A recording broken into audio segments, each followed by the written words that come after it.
Hello everyone, আজ আমি তোমাদের সাথে শেয়ার করব একদম সিম্পলিভাবে বানানো বাসন্তী পোলাও। প্রথমত আমি 8 ঘন্টা চাল ধুয়ে রেখে দিলাম। দেন এটাতে অ্যাড করব 1 চামচ হলদি, 1 চামচ আদা বাটা, 1 চামচ ঘি। তারপরে ভালোভাবে মিক্স করে আবারও 8 ঘন্টার জন্য আমি রেখে দিলাম। ততক্ষণে আমি ঘিয়ের মধ্যে হালকা আছে কাজু কিশমিশগুলোকে লাল লাল করে ভেজে নিলাম।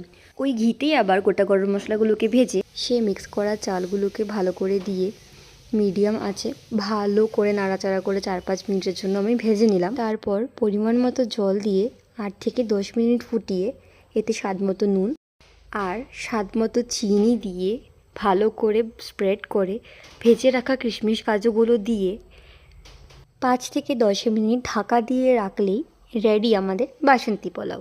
এটা কিন্তু চিকেন কষার সাথে খেতে দারুণ লাগে। তাহলে কি তোমরাও ঝটপট বানিয়ে ফেলো বাড়িতে। যদি ভিডিওটা ভালো লেগে থাকে তাহলে অবশ্যই লাইক, কমেন্ট অ্যান্ড শেয়ার করে দিও। ততক্ষণের জন্য টাটা।